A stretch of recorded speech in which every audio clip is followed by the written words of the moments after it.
Hello friends, कैसे हैं आप सब। उम्मीद है आप पहले से अच्छे होंगे। लेकिन गर्भवती महिलाएं इस टाइम ज़रूर डरी हुई हैं, परेशान हैं, क्योंकि हाल ही में अभी 19 नवंबर को चंद्र ग्रहण लगा था।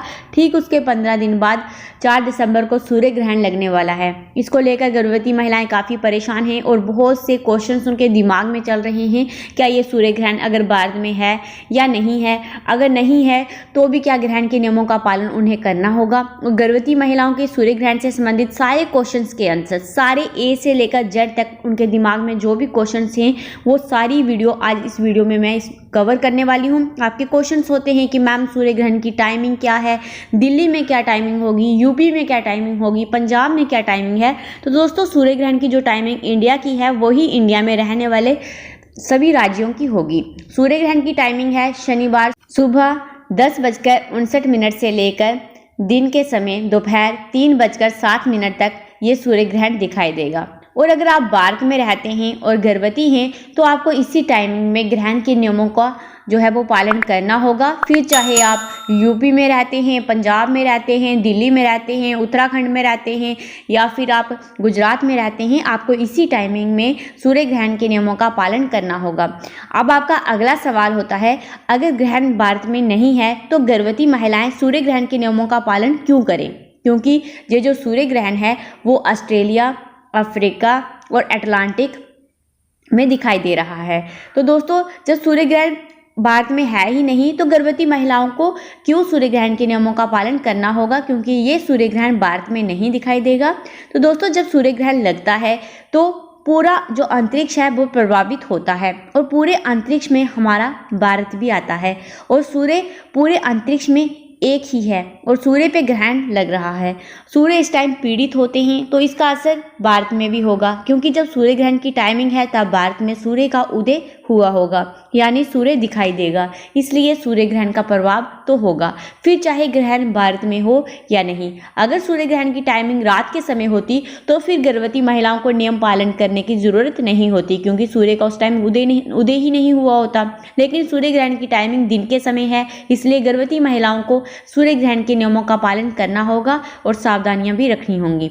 अगला सवाल होता है गर्भवती महिलाओं का कि सूर्य ग्रहण से पहले क्या सूतक लगेगा। तो नहीं, ये एक उपछाया सूर्य ग्रहण होगा। ज्योतिष शास्त्रों के अनुसार उपछाया सूर्य ग्रहण का सूतक मान्य नहीं होता है, इसलिए 4 दिसंबर को सुबह 10:59 से पहले आप सब काम कर सकती हैं। इसलिए 4 दिसंबर को सुबह 10:59 से पहले आप सब काम कर सकती हैं, खाना खा सकती हैं, बालों में कंघी कर सकती हैं, सब्जी भी कट कर सकती हैं। ये सब आप सूर्य ग्रहण लगने से पहले ही कर लें। नेक्स्ट क्वेश्चन होता है आपका कि सूर्य ग्रहण के समय क्या खाना बना सकते हैं या फिर खा सकते हैं, सब्जी कट कर सकते हैं। तो दोस्तों, सूर्य ग्रहण के समय आप ना तो खाना बना सकते हैं ना ही खा सकते हैं। ये सब काम आप ग्रहण लगने से पहले ही कर लें। लेकिन ज्योतिष शास्त्रों में बीमार लोग, बूढ़े, बच्चे और गर्भवती महिलाओं को खाने पीने की छूट होती है, इसलिए अगर आप गर्भवती हैं, अगर आपको भूख लग रही है तो आप लिक्विड डाइट ले सकती हैं, जैसे जूस, पानी, दूध, दही। लेकिन ध्यान रहे, आपको सूर्य ग्रहण लगने से पहले ही खाने पीने की चीज़ों में तुलसी के पत्ते डाल देने होते हैं, ताकि सूर्य ग्रहण की दूषित किरणों से आपका खाना पानी जो है वो शुद्ध रहे, जिसे आप ग्रहण के समय और ग्रहण के बाद भी इस्तेमाल कर सकें। अगर आप तुलसी के पत्ते डालना भूल गई हैं तो आपकी जो खाने की बची हुई चीज़ें हैं खाने पानी की, तो फिर सूर्य ग्रहण के समय और सूर्य ग्रहण के बाद बचा हुआ जो खाना है उसे आपको इस्तेमाल नहीं करना है। फिर चाहे वो दूध हो, चाहे दही हो या फिर पानी क्यों ना हो, आपको सूर्य ग्रहण के समय इसका इस्तेमाल नहीं करना है और ना ही बाद में करना है। बेहतर है आप इसे फेंक दें या फिर किसी और को दे दें इस्तेमाल करने के लिए। इसलिए अगर आप करना चाहते हैं तो पहले खाने पीने की चीज़ों में सूर्य ग्रहण से पहले ही तुलसी के पत्ते तोड़ लें, क्योंकि सूर्य ग्रहण के समय आपको पत्ते तोड़ना, कुछ भी तोड़ना, फूल तोड़ना जो है वो वर्जित माना जाता है। इसलिए सूर्य ग्रहण से पहले ही तुलसी के पत्ते तोड़ के अपने खाने पीने की चीज़ों में डाल दें, जो भी बचा हुआ खाना पीना आपका है। और इस समय आपको सब्जी काटना मना होता है, गैस जलाना, माचिस जलाना, बाल काटना, नाखून काटना, बालों में कंघी करना, सजना संवरना सब वर्जित माना जाता है। नेक्स्ट क्वेश्चन होता है कि क्या इस समय रिलेशन मेंटेन करना भी वर्जित माना जाता है। जी हाँ दोस्तों, इस समय संबंध बनाना भी वर्जित माना जाता है। आपको सूर्य ग्रहण के समय नुकीली चीज़ें जैसे पेन, पेंसिल, चाकू, कैंची, सुई, सिलाई, बुनाई, कपड़े सिलना सब नहीं करना है। अगर कोई गर्भवती महिला ऐसा करती है तो गर्भ में पल रहे बच्चे के अंग सिल सकते हैं, बच्चे को जलने या फिर कटने के निशान भी पड़ सकते हैं। नेक्स्ट क्वेश्चन है, क्या सूर्य ग्रहण के समय सो सकते हैं? तो नहीं फ्रेंड्स, आपको सूर्य ग्रहण के समय बिल्कुल नहीं सोना चाहिए। ऐसा करने से गर्भ में पल रहे बच्चे की आंखों में नुकसान पहुंचता है, इसलिए गर्भ में पल रहे बच्चे की सुरक्षा के लिए आपको सूर्य ग्रहण के समय सोना नहीं है। नेक्स्ट सवाल है, सूर्य ग्रहण के समय लेट सकती हैं? तो हाँ, आप सूर्य ग्रहण के समय लेट सकती हैं, लेकिन हाथों और पैरों को सीधा रखें, मोड़े नहीं। आप बैठ भी सकती हैं, आप थोड़ी देर चेयर पर बैठे और फिर थोड़ा सा चल फिर भी सकती हैं, लेकिन धीरे धीरे चलें, तेज नहीं चलना है आपको। नेक्स्ट क्वेश्चन होता है आपका, मैम मैं 1 मंथ की प्रेग्नेंट हूँ, मैम मैं 2 मंथ की प्रेग्नेंट हूँ, मैम मैं 8 मंथ की प्रेग्नेंट हूँ, मैम मेरी डिलीवरी होने वाली है, क्या ग्रहण के नियम मानने हैं या नहीं? तो दोस्तों, जब तक आप प्रेग्नेंट हैं तब तक आपको ग्रहण के नियम और सावधानियां माननी होंगी, फिर चाहे आप प्रेगनेंसी के किसी भी महीने में हों। अगला क्वेश्चन है कि मैम क्या हमारे पति को भी ग्रहण के नियम मानने होंगे? तो हाँ फ्रेंड्स, आपके पति को भी ग्रहण के नियम मानने होंगे, लेकिन आपके हस्बैंड घर से बाहर जा सकते हैं। कुछ परिवारों में पति को भी ग्रहण के नियम मानने के लिए बोला जाता है, लेकिन जिन परिवारों में ये मान्यता नहीं है वो नहीं भी मान सकते हैं। लेकिन हमारे परिवार में हस्बैंड घर से बाहर जा सकते हैं, लेकिन कुछ काटना, तोड़ना और जलाना उन्हें भी नहीं करना होता है। जिस हिसाब से आपके परिवार की मान्यता है आप उसी हिसाब से चलें।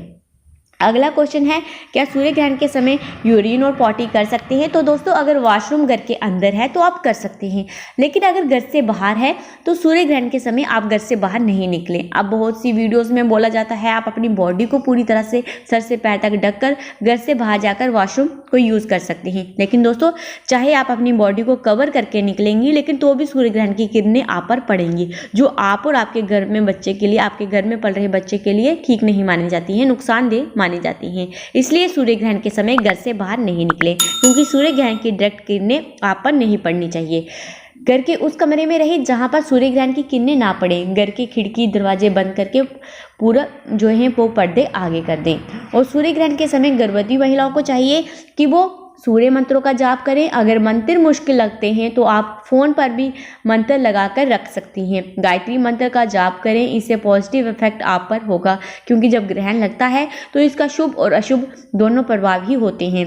बेहतर है आपको शुभ प्रभाव ही मिले, इसलिए इस समय गायत्री मंत्र का जाप करें या फिर सूर्य मंत्र का जाप करें।